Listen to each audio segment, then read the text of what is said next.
অর্থনীতিবিদরা বলছেন সরকারি কর্মকর্তাদের বেতন বৃদ্ধি অর্থনীতিতে চাপ বাড়াবে, তবে রাজস্ব আদায় বাড়ানো গেলে এটি বড় কোনো সংকট তৈরি করবে না।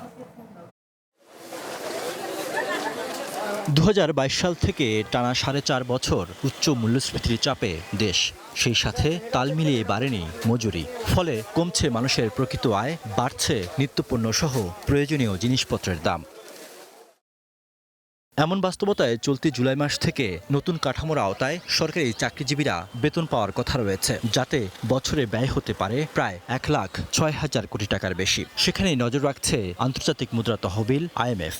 বর্তমান রাজস্ব ঘাটতি, মূল্যস্ফীতি, ব্যাংকিং খাতের দুর্বলতার মধ্যে অতিরিক্ত এই ব্যয় কিভাবে সামাল দেবে সরকার, তা জানতে চায় সংস্থাটি। আর এখানেই আস্থা অর্জন করতে হবে সরকারকে। IMF প্রোগ্রামে যেটা চাইবে সেটা তো হচ্ছে যে পলিসিগুলোকে ঠিক রাখা, সঠিকভাবে অ্যাসেসমেন্ট করে বাজেটটাকে আবার রিস্ট্রাকচার করা, যাতে আয় এবং ব্যয়ের মধ্যে একটা সামঞ্জস্য থাকে। আর্টিফিশিয়ালি হাই রেভিনিউ নাম্বারও তারা অ্যাকসেপ্ট করবে না এবং বলবে যে ব্যয়টাকে একটু কমাতে হবে। তখন নতুন পে স্কেলের আওতায় বেতন বাড়বে প্রায় 15 লাখ সরকারি কর্মকর্তা কর্মচারীর। ফলে আরেক দফা বাড়তে পারে জিনিসপত্রের দাম, যা উস্কে দিতে পারে মূল্যস্ফীতি। বিপাকে পড়তে পারেন সীমিত আয়ের মানুষ। কারণ এই মুহূর্তে দুটা বড় চাপ আছে, একটা হলো মূল্যস্ফীতির চাপ, আরেকটা চাপ আছে হলো রেভিনিউর। এই বর্তমান অর্থবছরটাও এই রেভিনিউ খুব বড় জাম্প করবে এটা চিন্তা করার কোনো কারণ নাই। এই সময় একটা বড় পে ইনক্রিজ হলে একটা বড় মানে কমিউনিটি, সেটা কিন্তু ইনফ্লেশনে একটা নেগেটিভ অভিঘাত করতে পারে বা ইনফ্লেশন ফাইটটাকে আর দুরূহ করে দিতে পারে। যদি রাজস্ব আহরণ করে এই টাকাটাকে সরকার রাজস্ব হিসেবে উদ্ধার করতে পারে, তাহলে সেরকম বড় কোনো ইম্প্যাক্ট হবে না। অর্থনৈতিক চাপ বিবেচনায় নতুন পে স্কেল 2 অর্থ বছরে সর্বোচ্চ 3 ধাপে বাস্তবায়নের পরিকল্পনা নিয়ে আলোচনা চলছে। প্রাথমিকভাবে চলতি অর্থ বছরে মূল বেতন কার্যকর করা হতে পারে। এরপর আগামী অর্থ বছরের শুরুতে বাড়ি ভাড়া এবং একই অর্থ বছরের দ্বিতীয়ার্ধে অর্থাৎ জানুয়ারি থেকে অন্যান্য ভাতা কার্যকর করার প্রস্তাব বিবেচনায় রয়েছে। Riyad Sumon, One News, Dhaka. ফিরছি আলোচনা। আমাদের সাথে রয়েছেন পলিসি রিসার্চ ইনস্টিটিউটের চেয়ারম্যান জনাব জাহিদ সিদ্দান। স্যার, আমরা দেখলাম বিশেষ করে আবারও বলা হচ্ছে যে রাজস্ব যদি বাড়ানো যায় তাহলে কোনো কিছুই সংকট না। এটাই তো বাস্তবতা। রাজস্ব যদি আমি বাড়াতে পারি তাহলে কোনো কিছু সংকট না, কিন্তু আসলে রাজস্ব বাড়ানোই তো আসলে মূল সংকট। রাজস্ব বাড়ানো যাচ্ছে না কেন, সেটাই একটা কথা। রাজস্ব বাড়ানোর জন্যে শুধু ট্যাক্স রেট এবং শুল্ক বাড়িয়ে দিয়ে কিন্তু রাজস্ব বাড়ানো যায় না।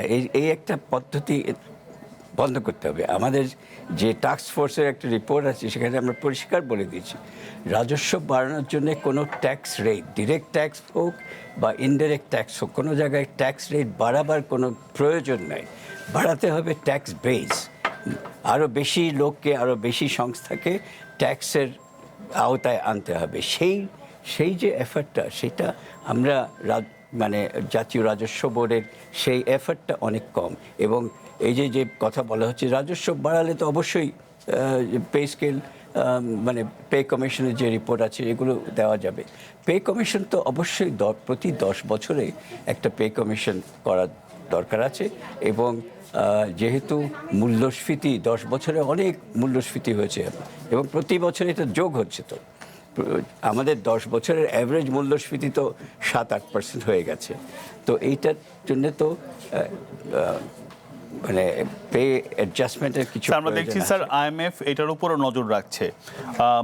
ইভেন আমরা এটা আসলে কতটুকু এই চাপটা আমরা নিতে পারবো তারা সেটা অবজারভেশন করছে। ফেজ গভর্নমেন্ট তো বলেই দিচ্ছে তিনটা ফেজে করা হবে, এটা ফেজ আউট করা হবে। সুতরাং আমার মনে হয় সরকার ওইটা দেখেই এই প্রয়োজনটা, মানে there is a need for adjustment, এটা কেউ করতে পারবে না।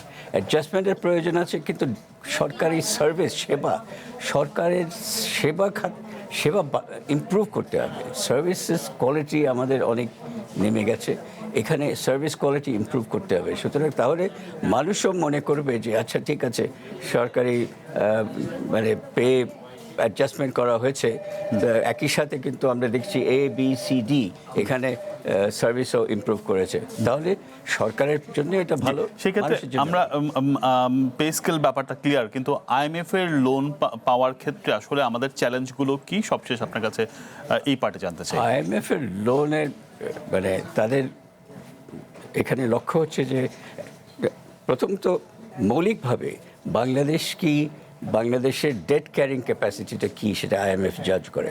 বাংলাদেশের ডেট ক্যারিং ক্যাপাসিটি IMF এবং বিশ্ব ব্যাংকের অ্যাসেসমেন্টে ইটস মডারেট ডেট ক্যাপাসিটি, লো না, ইটস আর হাই ছিল, এখন আমরা মডারেট লেভেলে এসেছি।